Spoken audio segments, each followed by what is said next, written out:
Hi, Shawnee here, and I have 3 things for you to think about today. Number 1 is strength training. When you're looking to work out, I want you to think strength training, which means I want you to take muscles to the point of failure or fatigue.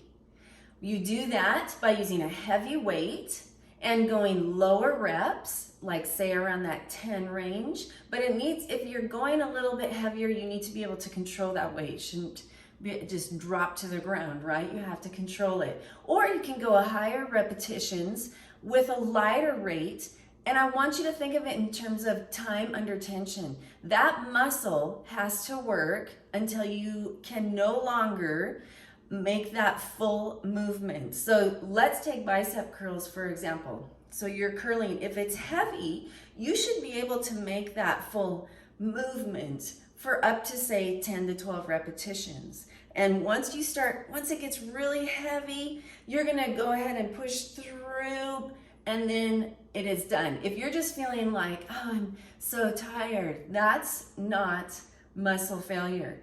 That muscle should literally be struggling to lift, right? Number 2 is active recovery. Active recovery entails Pilates and yoga.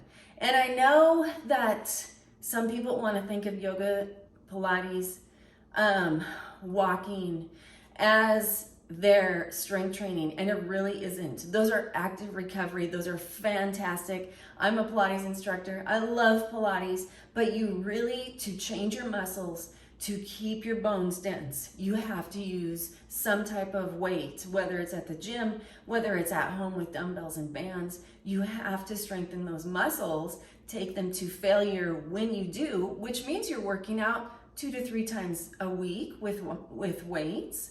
And then those active recovery days are the rest days in between. So you're always moving.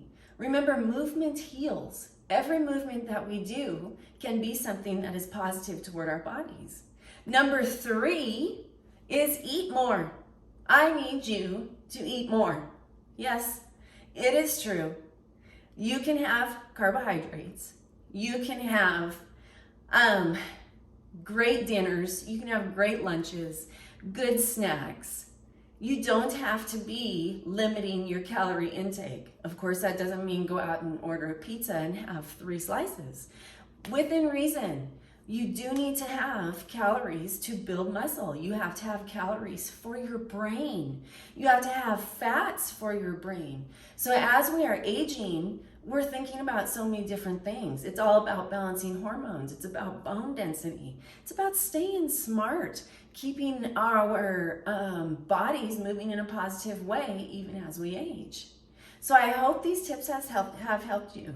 So I have 3 of them: strength training, active recovery, and eat more. You should feel good as you're working out. After a week, 2 weeks of trying something a little bit different, you should feel energized and refreshed. You should not feel beaten down and exhausted. I hope this helps, and I will see you again.